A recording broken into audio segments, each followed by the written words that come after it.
porque é extenso. Mas João capítulo 5, eu queria ler com você, e permaneça com a sua Bíblia aberta até o final, por favor.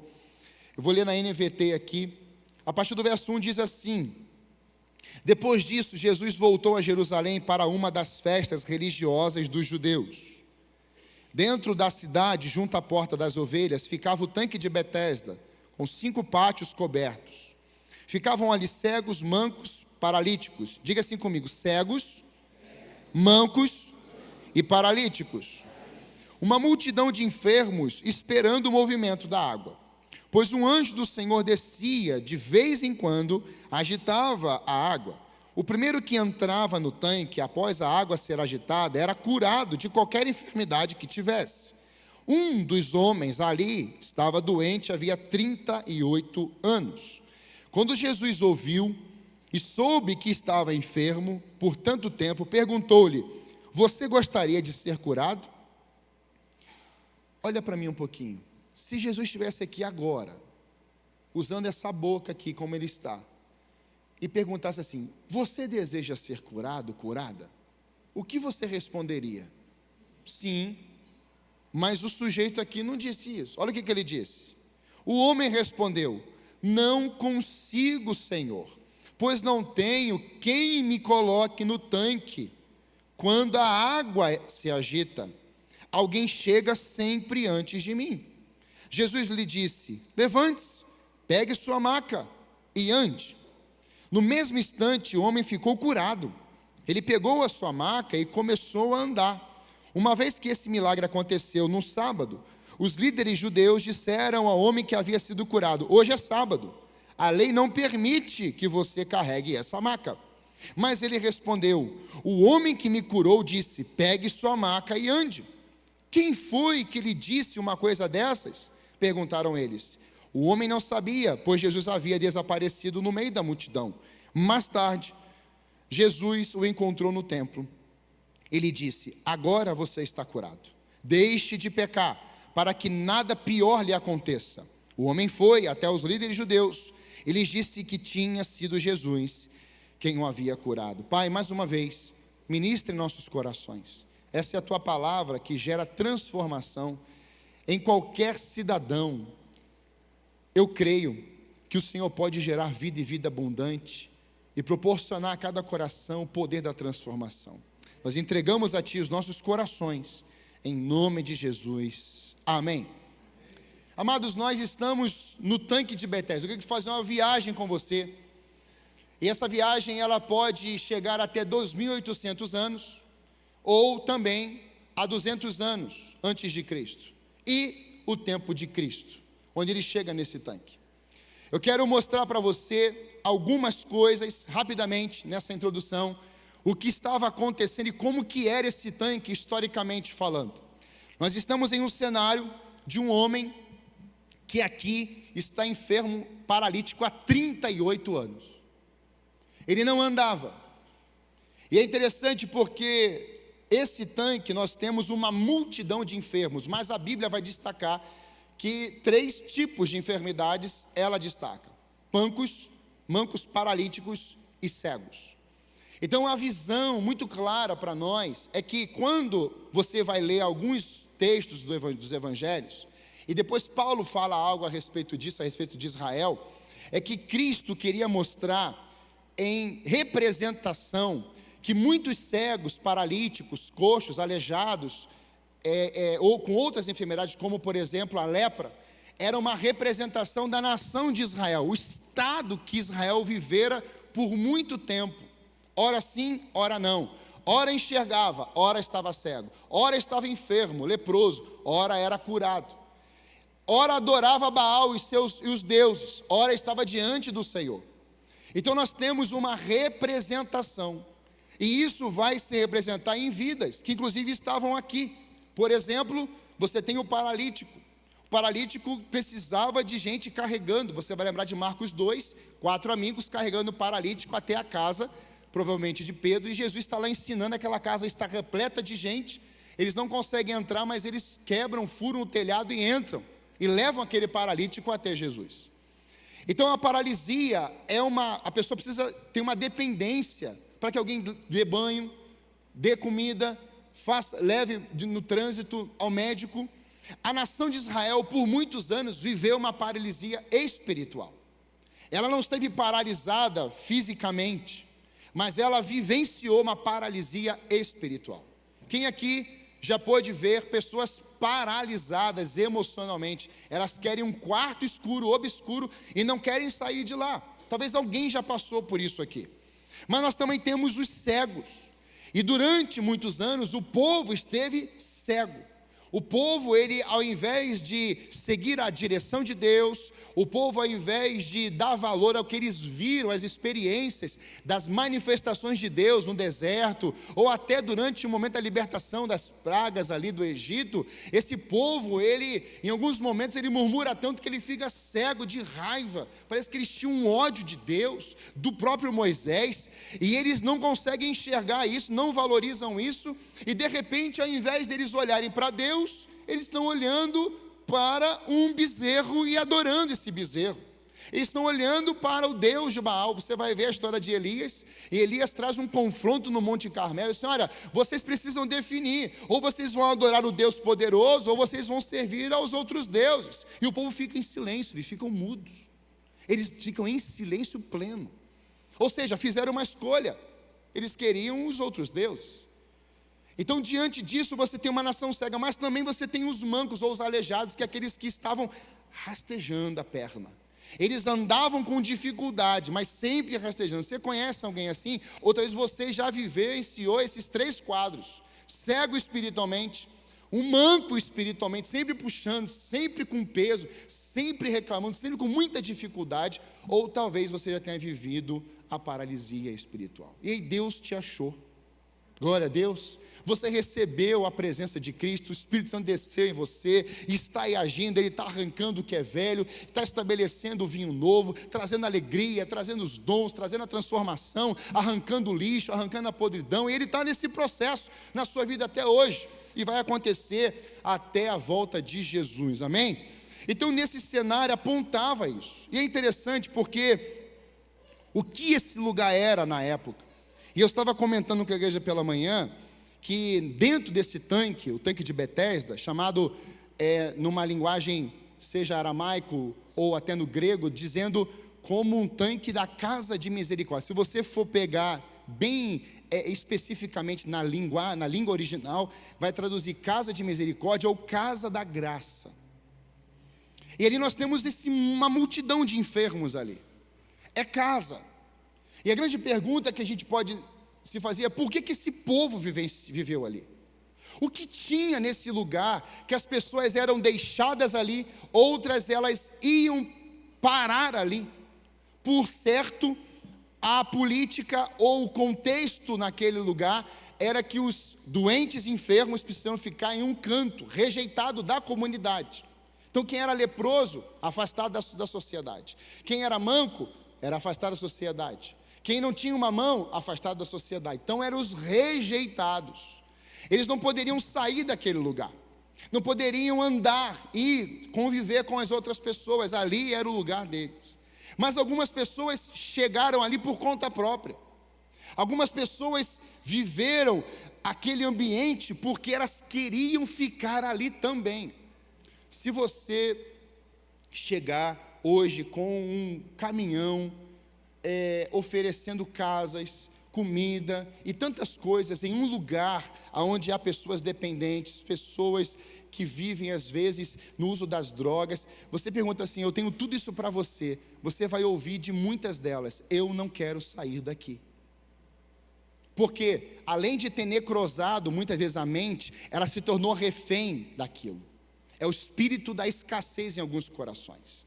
A pessoa está no campo de miséria muitas vezes, como eu conheço, em um estado do Brasil, e esse estado vivenciou num governo por tantos anos, a miséria multiplicou 4 vezes mais, depois que ele saiu. Mas o outro governo que entrou no lugar, esse governo conseguiu em 8 anos multiplicar 20 vezes a miséria nesse estado no Brasil. Deus tem misericórdia. Então tem pessoas que conseguem piorar o que já estava pior.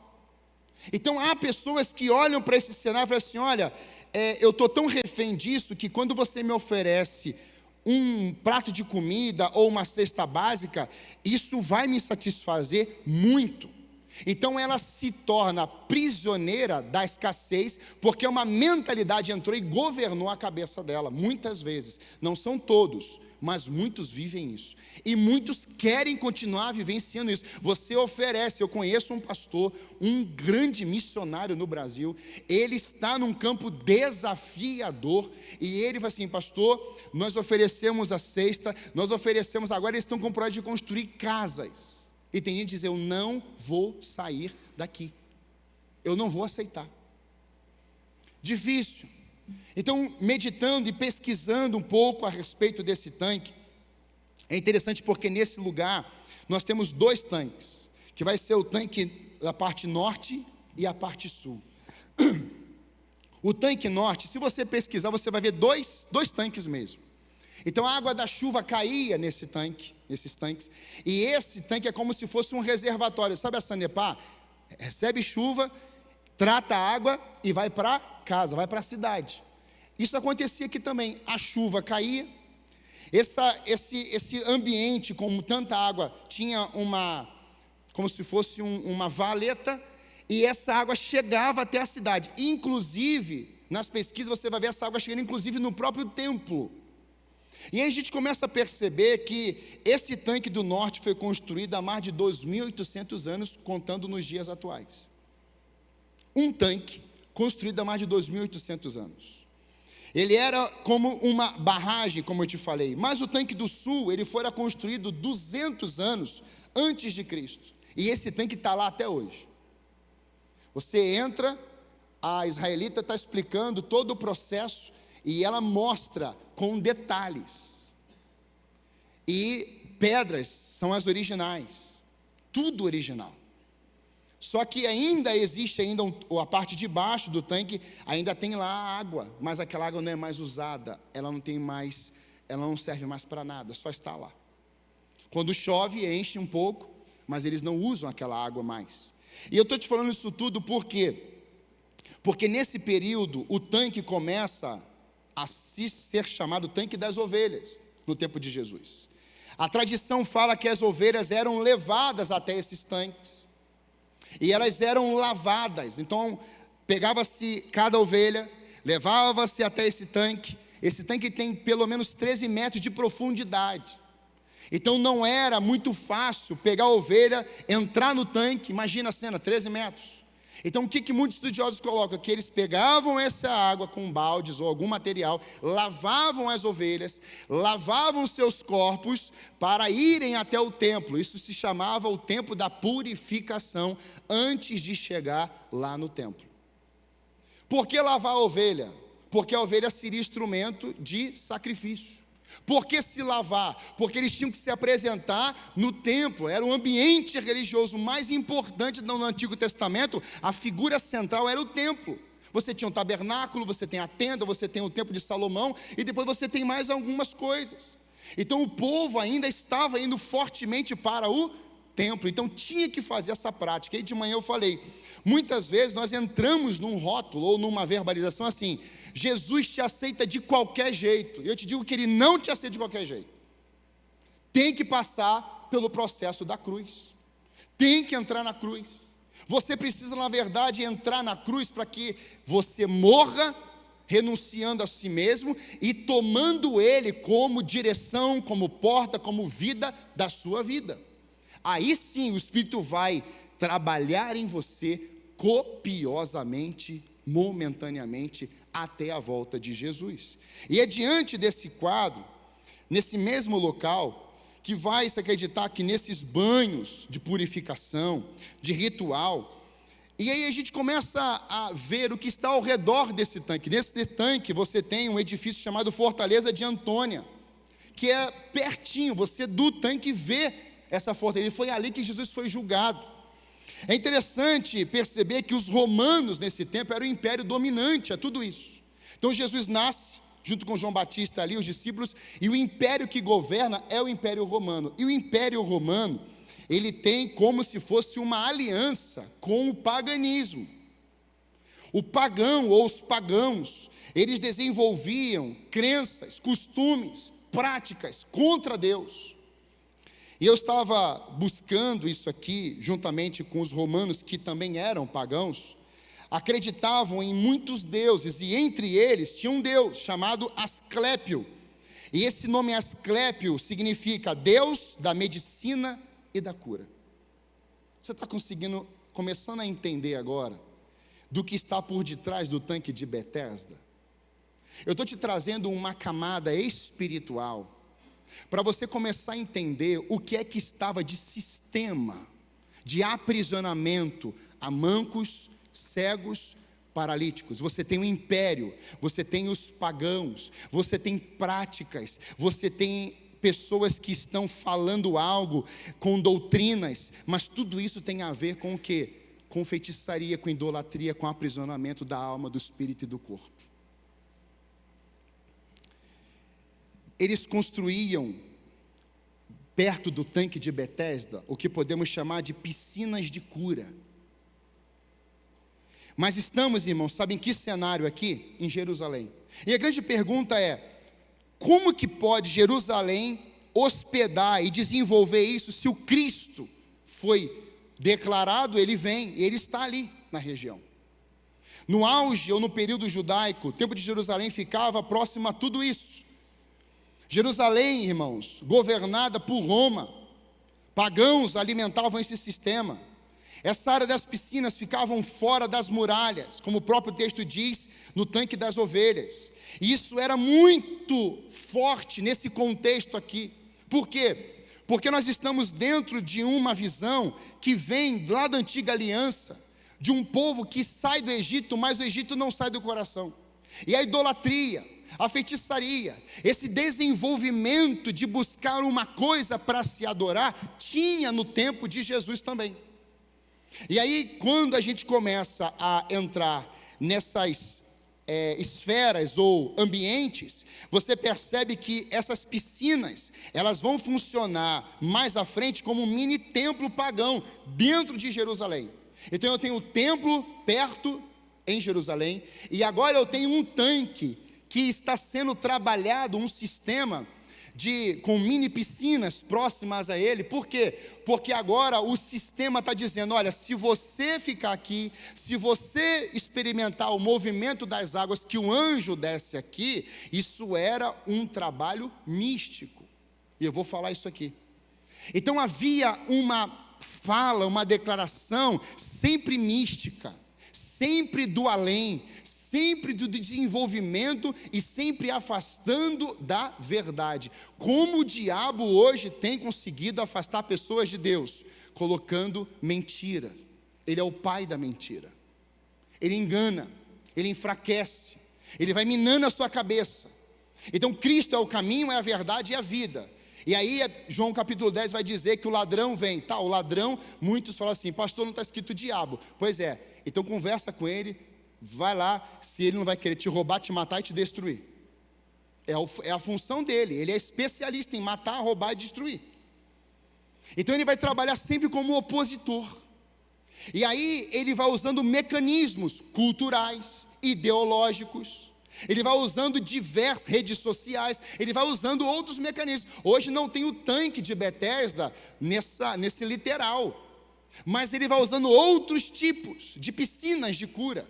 Ele vai usando outras formas de você sempre se aprisionar aquilo que é místico, aquilo que joga umas pedrinhas. Eu vou fazendo um trabalho aqui, eu vou consultando algo aqui, eu vou me envolvendo com algo aqui. E aí Jesus está assim: olha, eu conheço, eu sou o caminho, eu sou a verdade e a vida, e eu falo com poucas palavras, e eu posso transformar a sua realidade de vida no ato. Porque na hora que Jesus chega no tanque, Jesus não fica pesquisando piscinas de cura, Jesus não fica conversando com o paganismo, ele não fica preocupado com isso. Jesus Cristo chega no tanque e ele só cura esse homem, é só essa cura que é registrada. 38 anos, uma atmosfera pagã, um espírito, uma atmosfera tomada por demônios e entidades, e esse lugar virou um caos. de mensagens mentirosas, doentias, e um povo enfermo e doente, ou seja, um casamento perfeito, só caos.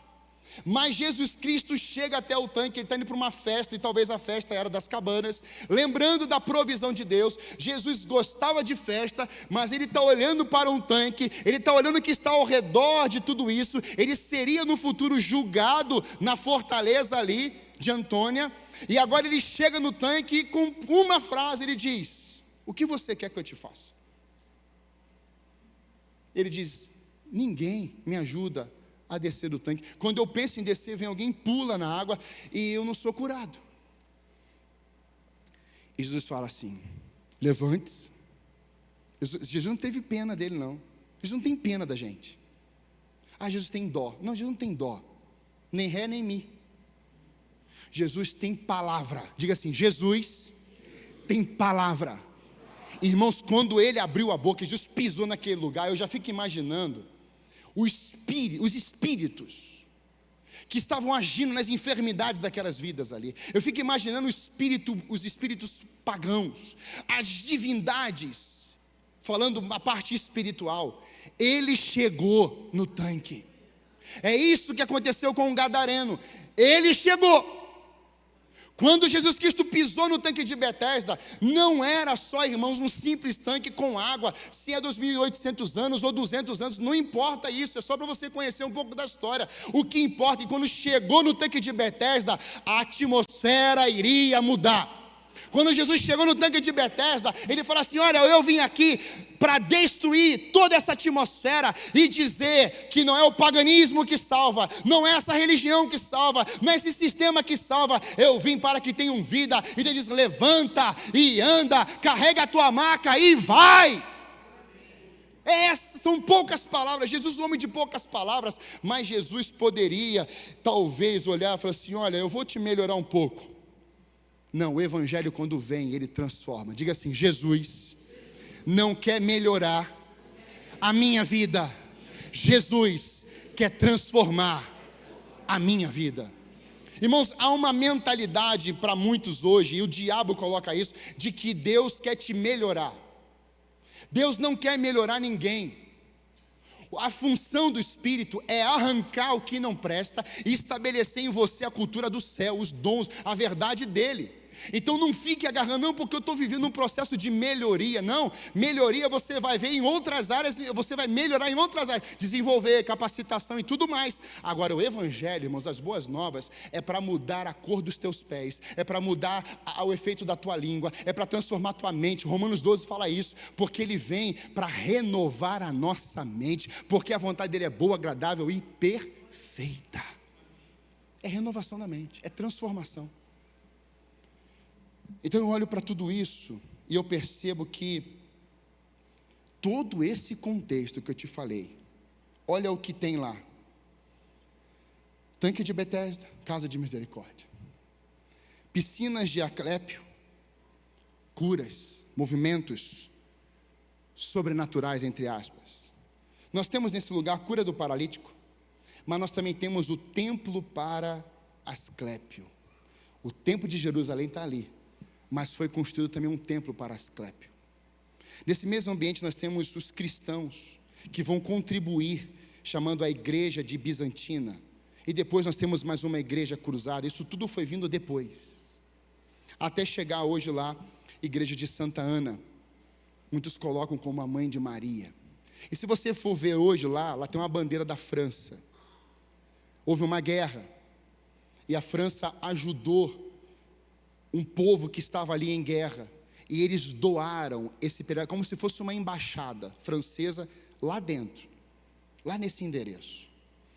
E meditando sobre isso, eu comecei a pensar, a pergunta que eu me fiz: se formos trazer essa realidade para nós hoje como igreja, quais seriam os motivos de não sermos casa de misericórdia? Por que eu olho para um texto e eu vejo que Cristo chega lá, num lugar que se chamava casa de misericórdia, mas uma multidão nunca tinha experimentado a casa de misericórdia, ou a verdadeira misericórdia? Você está entendendo? Não, aqui a placa é casa de misericórdia, mas a gente nunca viu, na verdade, a misericórdia. Não é um contraste? É estranho. A gente está doente há 38 anos, o outro ali está com a pele caindo, o outro ali está com a orelha caindo, o outro aqui está perdido, o outro ali está em depressão. Então você vê um ambiente que a doença era o sistema favorável, ou favoreceria o sistema. Irmãos queridos, o diabo ama trabalhar na sua doença, seja ela qual for. Ele quer investir nisso aí. Até Deus, existe até um Deus das moscas, para ficar em cima do que está quase podre. Baal Perazim. Então nós não andamos no lixo, não comemos lixo, não nos misturamos com lixo. Nós somos o povo santo de Deus. Como vai dizer para Eliseu, aquela rica: aqui passa um santo homem de Deus. Quando você anda na rua, quando você chega nos vilarejos, quando você chega no trabalho, as pessoas estão te observando, e eu creio pela fé que muitos estão olhando para você assim: ali tem uma santa mulher de Deus, ali tem um santo homem de Deus. Quantos querem viver já estão vendo isso? Então glória a Deus aí, amém? É isso. Então a grande pergunta é: você quer ser casa de misericórdia, sim ou não? Mas quais os motivos de não sermos casa de misericórdia? Primeiro, se eu não estou sendo casa de misericórdia, tem um motivo. Eu estou te falando que vai chegar mais gente, está chegando gente, e talvez você vive esse quadro, mas outros estão vivendo e vão viver. Hoje você está bem, talvez amanhã você não esteja. Temos que ser casa de misericórdia. Quando somos indiferentes com a dor do próximo, não revelando compaixão e sensibilidade. Esse aqui é um dos motivos que não vivemos mais como casa de misericórdia. Falta de compaixão, somos indiferentes e não revelamos sensibilidade ao próximo. Se você for ler o verso 1 comigo, depois disso, Jesus voltou a Jerusalém para uma das festas religiosas dos judeus. Veja, Jesus está indo para uma festa, e por algum motivo, Jesus simplesmente diz: olha, eu até gosto de festa, mas tem um tanque precisando de mim. Eu até gosto de comer, eu gosto de estar à mesa com os meus discípulos, ceiarmos juntos, mas há um lugar que necessita desesperadamente, porque lá tem um povo cego, lá tem um povo manco, lá tem um povo paralítico, leproso, e não somente fisicamente, mas também espiritualmente. Jesus, irmãos, ele não era contra as festas, entenda isso. Ele amava as festas, tanto que quando ele vai revelar seu primeiro milagre, ele vai para um casamento. Ele poderia começar ressuscitando Lázaro, mas ele vai começar numa família, num casamento, num lar, num novo começo, ou num começo familiar, transformando água em vinho, e mostrando que é impossível um casamento ser bem sucedido sem o vinho, ou seja, sem a alegria do Espírito Santo de Deus. Então, diante desse quadro, nós começamos a perceber que Jesus, ele vai chegar até o tanque, ele vai revelar acessibilidade, ele vai ser sensível à dor das pessoas no seu ministério terreno. Sabe, eu estava nessa viagem essa semana e ouvi o testemunho de um pastor. Ele está fazendo um trabalho na África. E algo que mexeu muito comigo no testemunho dele é que uma criança vivendo um cenário tão desafiador, ele chega até a aldeia. Esse pastor está contando o testemunho da viagem que ele fez na África, e quando ele chega lá, tem uma escola. Essa escola, quem construiu foi a ONU, e essa escola está fechada. E a grande pergunta é: por que está fechada? Fala assim: por que está fechada? Porque não tem professor para dar aula, ninguém quer ir para lá, e as crianças ficam na porta da escola, batendo na porta. Isso quebrou meu coração. E aí a grande questão é que, eu não tenho nada contra isso, irmãos, me entenda, por favor, mas hoje nós estamos vivendo um tempo onde existem muitas pessoas que estão indo para um canto, que está tudo bom, e o outro, o tanque de Betesda. Nesse cenário, o povo está lá na festa. Quem é que gosta de festa? Só para eu saber. Pode levantar a mão bem alta assim. Você gosta de festa? Eu também gosto, pode me chamar. Tamo junto. Fraldinha mostarda, picanha, tamo junto, né, Paulão? O cara já viu, falou fraldinha mostarda, picanha, quase arrebatado. Todo mundo gosta, irmão. Quem não gosta é vegetariano, mas fica doido para comer. Não gosta. Por dentro está lá, desesperado. Quando a gente olha para uma cena dessa, a gente percebe que uma multidão estava no tanque e outra multidão estava na festa. E está tudo bem. Celebrar o passado, a conquista, a provisão de Deus no deserto. Tem que celebrar mesmo. As festas eram lembranças do que Deus tinha feito lá atrás. Só que Jesus disse assim, olha, eu estou indo para uma festa. Quando eu chegar lá, essa festa vai ficar mais... O que acontece com uma festa quando Jesus chega? A festa não melhora? Irmãos, que isso? Faz uma oração assim, do poder lá, no meio da festa. Casamento, uma palavra, um louvor. A gente começa a saltar de alegria, você fica feliz. Jesus não está interessado naquele momento para a festa, porque ele tinha uma prioridade. A prioridade era o tanque, curar um homem 38 anos preso, paralítico, e não era também só isso, era chegar e mudar um sistema, porque festa Jesus poderia fazer e desenvolver qualquer hora, porque aonde Jesus chega vai ter festa. Naquele lugar, todo mundo está celebrando, todo mundo está se alegrando, todo mundo está comendo, bebendo, fazendo lá um monte de coisa. Só que nos lugares onde não há festa, quando Jesus chega, a festa vai ter que começar. Não tem festa aqui, pelo contrário, só tem dor, só tem lágrimas, só tem pele caindo, só tem tristeza. E eu estou aqui cativo a esse negócio há 38 anos. Quando eu penso em pular na água, ninguém me ajuda, ninguém me quer, ninguém me ama. E aí Jesus fala assim, eu tenho que ir lá para um povo para mudar esse cenário. Hoje, Jesus trouxe você aqui para mudar o teu cenário. Você vai começar a fazer festa na presença do Senhor Jesus. Diga amém. Ser indiferente à dor do próximo é andar na contramão do evangelho pregado por Jesus. Romanos 12:10 diz, amem-se com amor fraternal e tenham prazer em honrar uns aos outros. Olha isso. Amem-se com amor fraternal, prazer em honrar uns aos outros. Agora, sabe qual a grande questão? É que nós muitas vezes amamos, honramos, mas tem gente que está com o espírito do paralítico. A pessoa não consegue enxergar uma gota de misericórdia, sendo que já foi lançado o quê? Um oceano. E amados, tem gente que é só por Deus. Você já semeou, você já caminhou a segunda, terceira, quarta milha, você já perdoou 70 vezes 7, você já buscou, você já levou, você já fez, você rodopiou, você jejuou, você fez, chegou e falou assim, Deus, não aguento mais. Não aguento mais. Só assim. Talvez você já tenha pensado isso, feito isso. Pois é, aquele homem estava há 38 anos lá.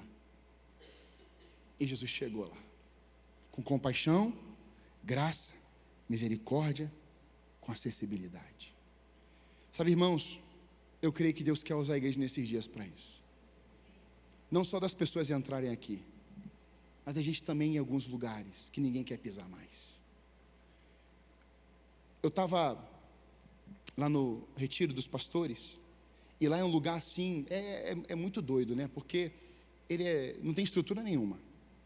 E eu estava lá olhando, eu falei assim, Deus, por que eu estou aqui mesmo, hein? Não tem estrutura nenhuma. E conversando com Deus sozinho, assim. E foi interessante porque lá tem um momento assim, de ativações, né? E as pessoas estavam indo assim, e eu fiquei sentado, eu falei assim, eu não vou não, eu já sou pastor, vou ficar aqui. Eu disse, não, senhor, só vai falar comigo aqui, olha isso, eu falei, não, só vai falar comigo aqui, e estou ali com Deus e tal, estou ali com Deus. Eu falei assim, Deus, eu queria um amigo novo, pastor, olha isso, eu quero um amigo novo, e que não seja da minha cidade. Eu estava ali falando com Deus. Eu quero conhecer uma pessoa que eu tenha um amigo lá, que ele conte comigo, que eu conto com ele, e a gente ora em um estado diferente. Eu estava falando isso. De repente, eu levanto a cabeça, só estava eu. Eu falei assim, bom, obrigado, hein? Estou orando pedindo um amigo de outro lugar, o senhor só deixou eu. Aí veio a vozinha assim, dá uma olhadinha para trás. Quando eu olhei para trás, estava o pastor Samuel. Ele é descendente de polonês. E ele estava atrás, mexendo no celular, escrevendo alguma coisa. Daí eu olhei para trás e falei assim, meu Deus, ficou um. Aí, é esse aí. Aí quando eu falei assim, ô pastor Samuel, dele, ô João, cara, só ficou a gente aqui? Aí ele, cara, tem um mistério aqui para nós. Eu falei assim, é verdade. Aí eu falei assim, você estava no por algo? Ele falou assim, não, mas eu estava. Aí virei a cadeira e começamos a conversar. E conversar. Ele começou a chorar, eu comecei a chorar. E colocou na mão no ombro do outro. E aí começamos a rir. Daqui a pouco começamos a chorar de novo. Eu falei assim, a gente vai rir ou vai chorar? Ele falou assim, não sei. Ele falou assim, cara, Deus está fazendo uma aliança aqui com a gente, não está? Eu falei assim, tá mesmo. Eu estava orando isso a Deus aqui, agora há pouco o Senhor me deu um amigo novo. E aí Deus me deu você. E a gente é tudo diferente, você é careca e eu sou cabeludo. Você tem barba e eu não tenho. Cara, e você é polaco dos olhos verdes, eu sou morenão. Cara, nossas esposas têm que se conhecer. Irmãos, foi um encontro. E Deus me deu um amigo novo. Glória a Deus. Aí eu fui ouvir a história, pastor Paulo. Aliás, eu fui ouvir a história dele. E o meu pai me procurando lá em cima, me ligando, eu não estou nem vendo o celular. E eu estou lá, fala a tua história, assim, cara, vou te contar uma história. Rapaz, lembra aquela chuva lá que aconteceu lá no Rio Grande do Sul, na parte sul lá e tal, de Santa Catarina, e aí teve um momento da chuva, e quando eu cheguei, e eu soube que estava tudo alagado na igreja e tal, e quando eu cheguei, a minha esposa estava dentro do templo com água já no pescoço, não deu tempo nem dela sair do templo. E eu entrei e peguei ela, e a gente saiu, e ele contando assim, meu Deus, cara, assim, mas tem uma coisa mais sobrenatural ainda. E aí quando deu a segunda chuva, as águas vindo, quando eu cheguei na igreja, já estava água no telhado, eu já estava com um barquinho, água no telhado. Eles tinham investido 1.700.000, só de equipamento de multimídia, tinha 200 e poucos mil, 300 mil. Ele chegou, ele viu a cena no barquinho, e no coração dele vem assim, me louva, eu sou acessível a você. Aquele lugar ali, você pode reconstruir, transformar e fazer tudo novo. Eu posso fazer isso. Mas aqui, você é a casa de misericórdia que eu estabeleci nesse lugar. Não é isso aqui, irmão, só. Aqui é todo mundo junto. Mas ele estava olhando para o pastor Samuel. Irmãos, em menos de 4 meses, eles compraram tudo de novo. E tal templo é um dos templos mais lindos da região sul. Onde que eu ia? Glória a Deus, você pode aplaudir Jesus por isso? Você pode aplaudir Jesus? Sabe por quê?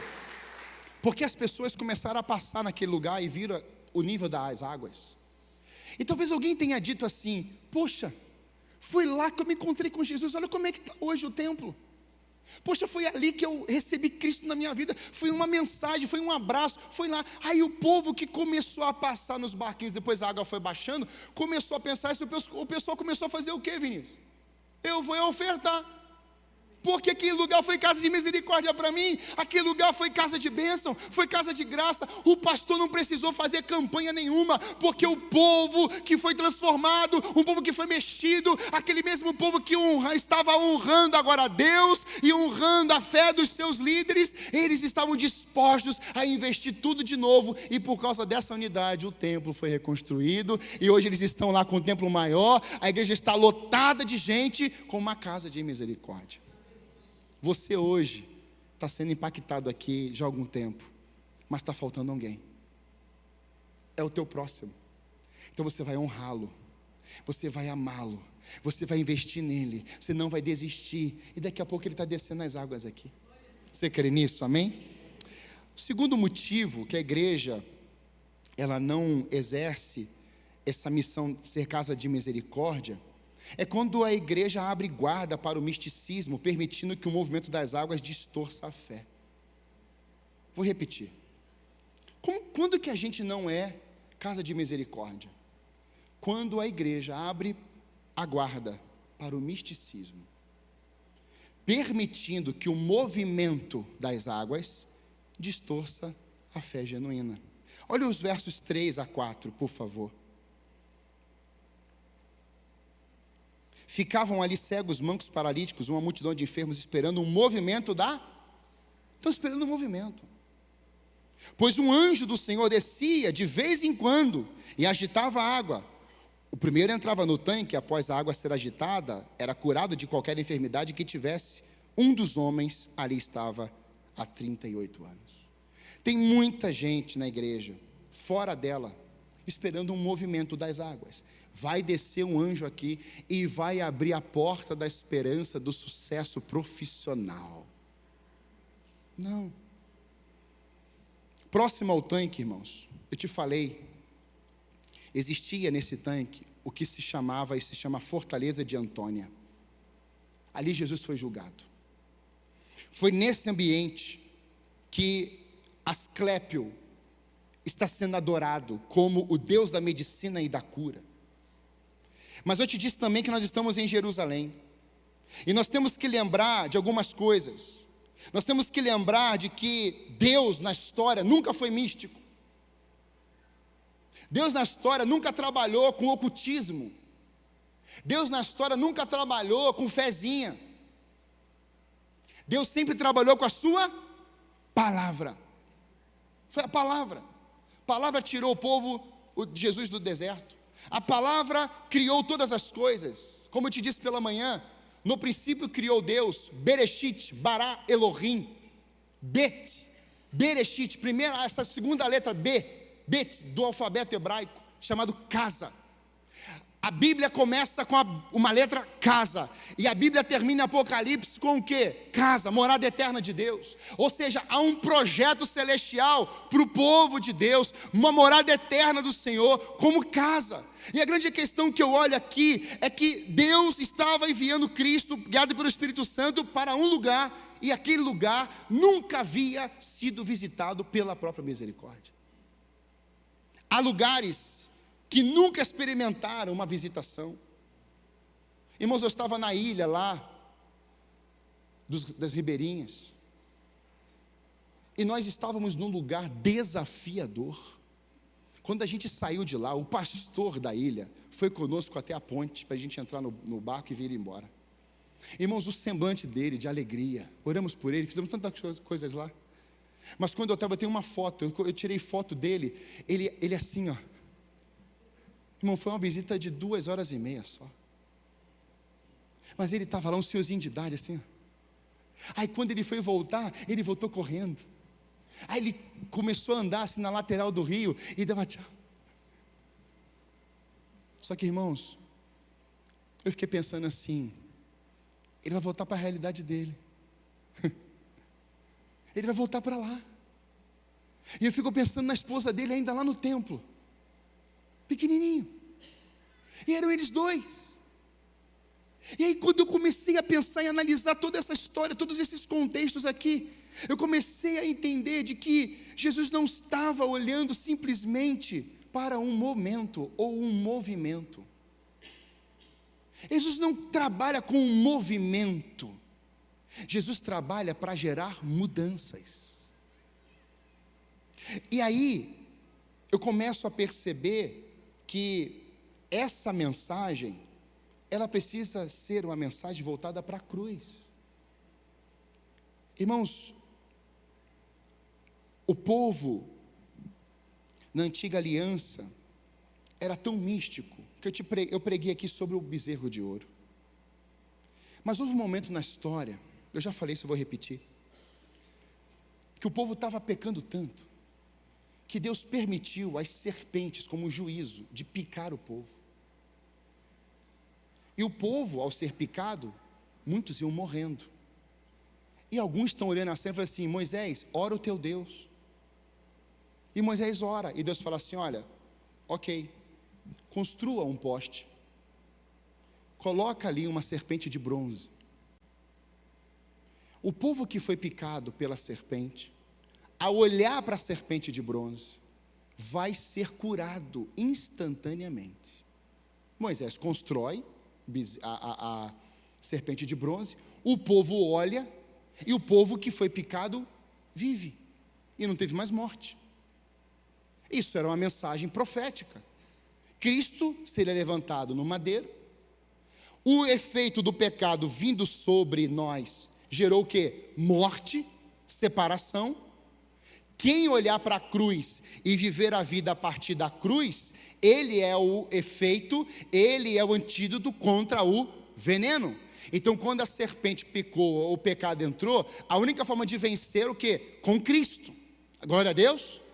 Pois é, o povo vivenciou isso durante muito tempo, libertos do efeito da serpente.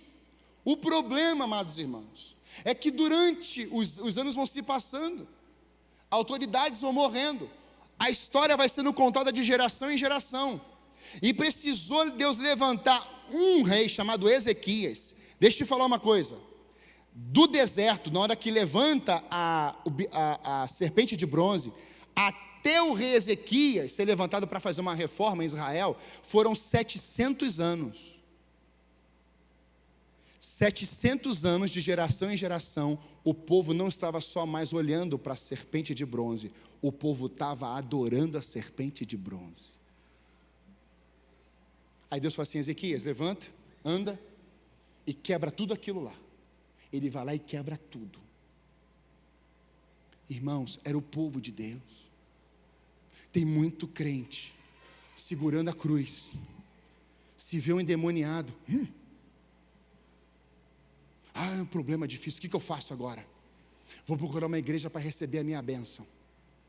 Aí você chega aqui na igreja, você canta esses louvores: tu estás no trono, ao único. Não quero cantar o único, eu quero cantar que o milagre chegou, e não tem nenhum problema cantar que o milagre chegou ou vai chegar. A questão é, você não caminha por necessidade, você caminha para ser um adorador, que é isso que Deus está procurando. Ele procura adoradores que o adorem em espírito e em verdade.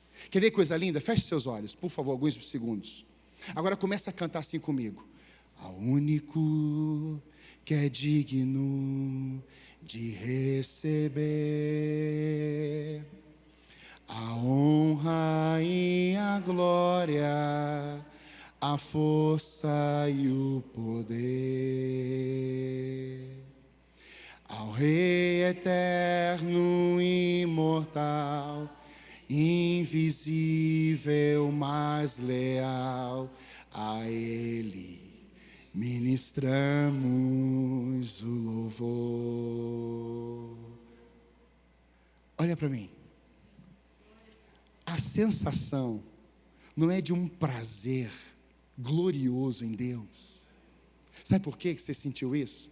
É porque você está adorando o eterno, não o movimento.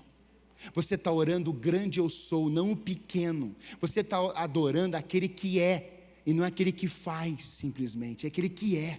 Então você está entrando numa atmosfera celestial, glória a Deus. E o que é que está acontecendo com Paulo dizendo exatamente isso, e com João na ilha de Pátimos? Um levantar da igreja, subindo para cá, portas se abrindo do céu, eu entrando na presença do Senhor no céu. Eu estou vendo banquete, eu estou vendo querubim, serafim, eu não estou vendo um anjo, simplesmente eu não estou vendo o movimento das águas. Eu quero é adentrar a presença do eterno, eu quero é chegar na sala do trono, e lá na sala do trono adorá-lo, e ver todas aquelas belezas sobrenaturais poderosíssimas, e lá, eu crendo nele poderosamente, ele terá sentenças sobre a minha vida. Eu creio hoje nisso. Quando nós chegamos na sala do trono, irmãos, para que se abram os portais, para que entre o Rei da Glória, o Rei da Glória, Deus forte e poderoso. Está Davi escrevendo isso, irmãos. Um dia perseguido, outro dia deprimido, mas o outro dia diz assim, que se abrem os portais, ele está entrando, ele está chegando. E assim que a igreja começa um culto, abram-se os portais, ele está aqui, ele está entrando. Você imagina Jesus passando aqui no meio desse corredor? Você imagina Jesus passando aí na sua vida agora? O que não pode acontecer? Ao invés de você pedir, diga: Senhor, Tu és fiel. Depois você pode pedir, mas honre a presença dEle. Sabe, irmãos, A igreja deixa de ser casa de misericórdia quando decretamos que as nossas estratégias são maiores e melhores que o senhorio de Cristo. Olha os versos 6 e 7. Quero chamar a banda. Quando Jesus o viu e soube que estava enfermo por tanto tempo, perguntou-lhe: você gostaria de ser curado? O homem respondeu: não consigo, Senhor, pois não tenho ninguém que me coloque no tanque quando a água se agita. Alguém sempre chega antes de mim. Esse paralítico já estava vivendo nesse quadro 38 anos. E sabe o que me intriga? É a resposta dele. Ele diz, ele não diz eu quero, sim. Ele diz, por favor, ele não diz nada disso. Ele diz, não tem ninguém que jogue dentro da água. Esse homem já tinha estabelecido um método pessoal de cura, ele queria fazer do jeito dele. E muitas vezes nós já temos nossos métodos pessoais. Nós já temos nossas ideias, nossas filosofias, a nossa forma de analisar tudo. Nós já temos solução para tudo. Nós temos tudo pronto. Aparece um problema, eu já sei como resolver. Aparece uma situação difícil, eu já tenho todas as estratégias. Apareceu uma crise, olha, já está tudo, os números já estão todos computadorizados, a calculadora já está pronta, eu já fiz os cálculos e já vai dar tudo isso aqui, despesa, tudo isso aqui e tal, a gente já faz e vamos fazer tudo isso aqui. Os projetos já estão prontos.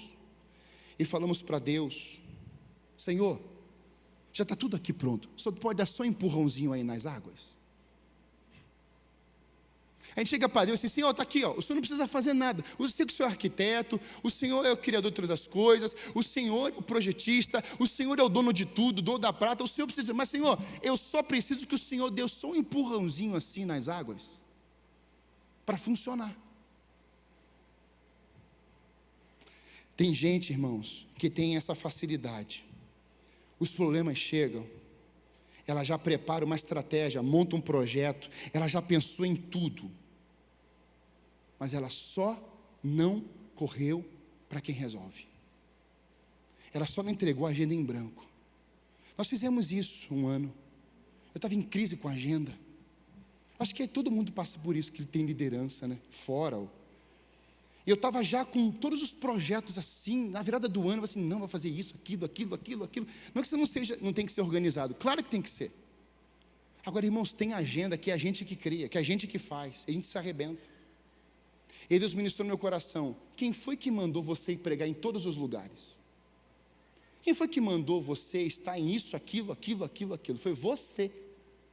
Você criou o projeto, você que quer ir, você que está lá. Aí como é que você fala assim? É verdade. E na verdade a gente poderia dizer assim, Senhor, aqui está a agenda em branco. O Senhor pode, por favor, me ajudar? O Senhor pode me dar uma direção? Eu recebo convite, mas eu não prego, irmãos, em todos os lugares que eu recebo convites, não. Aliás, eu vou para os lugares mais simples, que mais precisa. E quando eu estou nesses lugares, como eu sou impactado por Deus. E isso é prova. Olha o coração. Eu fui para uma região chamada Birigui, em São Paulo. Fiz uma amizade com um pastor, bem assim, mais idade. Eu não entendi o porquê que eu disse sim tão rápido. Quando ele me chamou, olhei na agenda, eu falei assim, pastor, pode contar comigo. Estou aí junto com o senhor. E a data foi chegando, próximo, ele mandou, eu falei assim, ei, pastorzão, está tudo certo? Eu falei assim, está tudo certo. Eu falei assim, ó, me passa o seu pix que eu vou te mandar o combustível, porque é muito longe, né, você sabe. Aí eu falei, hã? Como assim muito longe? Eu falei, meu Deus do céu. Entendi tudo errado. O Robson agora vai entender, que o Robson foi comigo nessa viagem. Eu fui lá de novo a mensagem, ao invés de eu ler, ao invés de eu ler Birigui, eu li Barigui.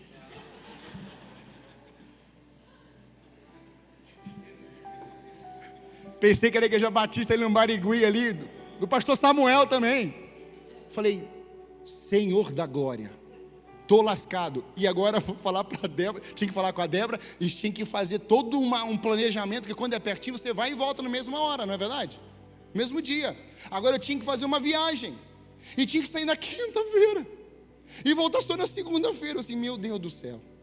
Eu não sabia onde é que era a cidade, não conhecia nada. Eu falei assim, Deus, olha só o que eu fiz, culpa minha. E já comecei a pedir perdão a Deus, e já comecei a ficar preocupado. E veio uma paz assim no meu coração, no meu tempo de dizer assim, calma filho, eu que estou na tua agenda, calma.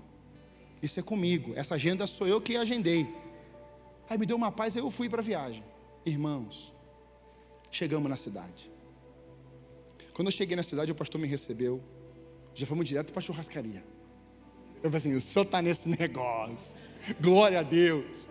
Ele falou assim, ó, essa churrascaria aqui o dono é da nossa igreja, como que você quiser. Eu falei, não pastor, não como muito não, está tudo tranquilo.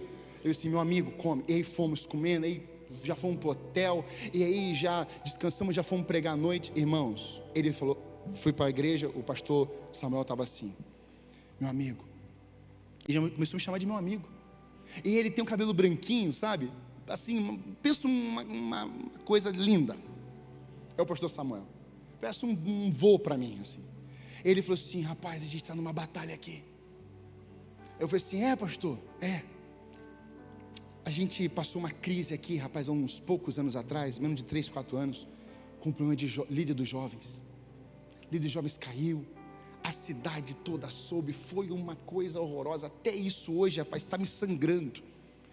E depois daquela saída dele, metade da igreja foi embora. Eu falei, pastor, sério, rapaz, foi muito difícil. E eu ainda estou sofrendo muito com isso. E sabe o que eu mais sofro, pastor João? É que eu vejo a igreja vazia. E eu sei por que a igreja está vazia. Nós já confessamos, nós já tratamos, mas o povo não vem, porque foi algo muito chocante. Irmãos, quando ele está falando, aqui dentro está assim, fala para ele, que esse lugar é casa de misericórdia, que eu vi o coração dele, eu conheço ele, eu sei ele pelo nome. E eu comecei a falar assim, pastor Samuel, pode parar. Deus me deu uma palavra. E eu falei, eu não vou falar só para o senhor, mas eu vou falar para a igreja, no culto, amanhã de manhã. Irmãos, ele ficou tão empolgado, que ele falou, não me fala agora não, me fala só amanhã no culto. Ele ligou para 13 pastores da cidade. Os 13 pastores foram para lá. Olha isso. Eu não sei como é que eles fizeram com a igreja deles, mas eles foram para lá. Quando eu cheguei na frente, tinha uma pastosada assim na frente. Eu falei assim, pastor, o que o senhor fez? Chamei todos os pastores da nossa cidade aqui. Eles vão receber essa palavra que você falou. Esse pastor era só para o senhor, não, vai ser para todo mundo agora. E aí eu peguei e falei assim, vem cá meu amigo, acabei de pregar, pastor Samuel, vem com a sua esposa aqui. Chamei, veio o filho não queria exercer liderança, mas eu chamei o filho, chamei a nora, veio o neto. Eu falei assim, e os pastores, todo mundo já de pé. Eu falei assim, as igrejas de vocês como essa aqui, você está pensando que ia falar o quê, né? Vocês vão ver raios, luzes e trovões, né? Não, eu falei assim, as igrejas de vocês são casas de misericórdia. Um já caiu, outro já começou a ministrar ali em línguas, o pastor já começou, meu Deus.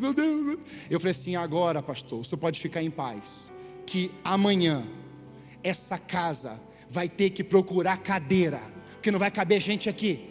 Irmãos, a igreja ficou de pé, já começou a dar glória a Deus. Os pastores, pastor, na minha também, na tua também, vai faltar cadeira. Vai faltar cadeira.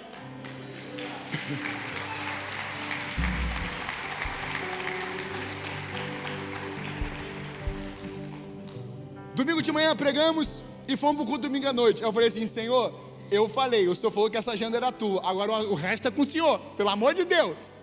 E Deus me deu uma paz muito grande. Quando eu cheguei na igreja, o culto começava às 7 horas. Nós chegamos 6h15, aquele cafezinho bonitinho. Quando eu cheguei 6h15, irmãos, o estacionamento que não ficava cheio há mais de 4 anos, há 3 anos e meio, 4 anos, já estava cheio de carro.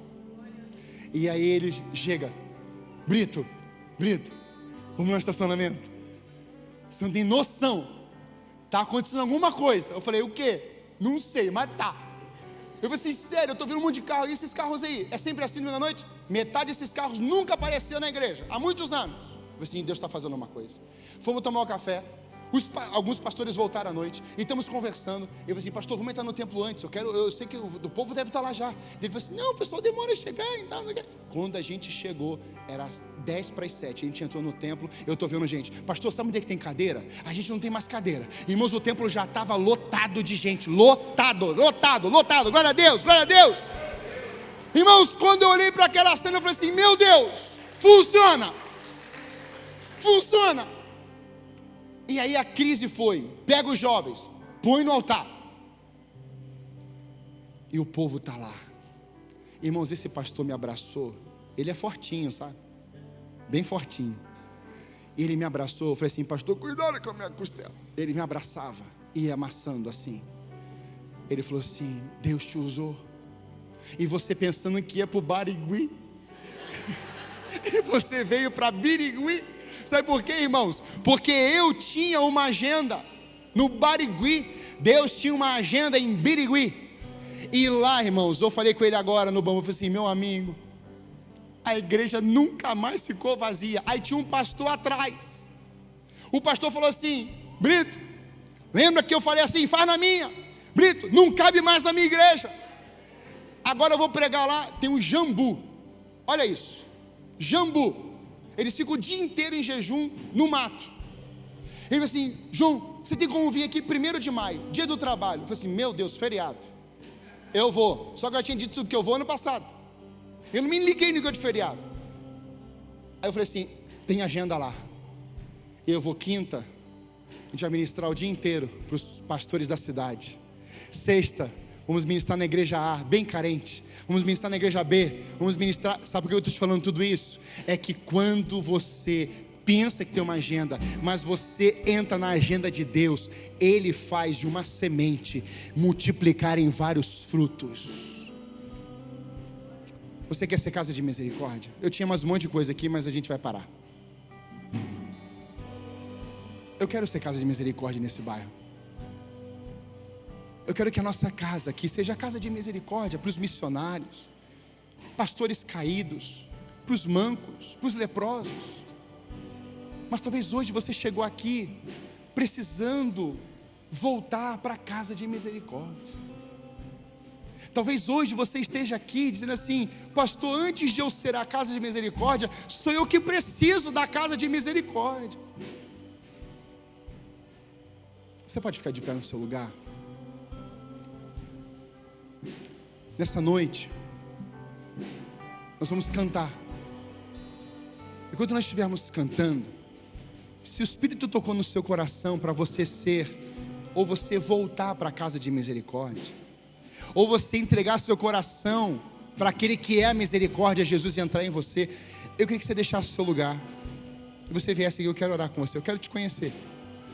Então nesse momento de oração, você que nunca orou confessando Jesus, eu vou fazer agora. Alguém aqui que nunca convidou Jesus para morar no seu coração e hoje quer convidar Jesus para morar no seu coração? Levanta a mão bem alta assim. Eu quero que Jesus seja o meu Senhor.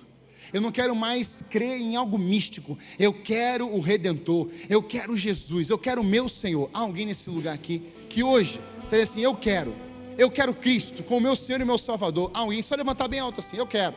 Hoje eu quero. Ou nesse lugar há alguém que quer voltar para se reconciliar com Ele. Enquanto estivermos cantando, você poderá deixar o seu lugar e dizer, eu quero voltar para a casa do Pai. Eu quero Jesus e nada mais. Amém? Adoremos.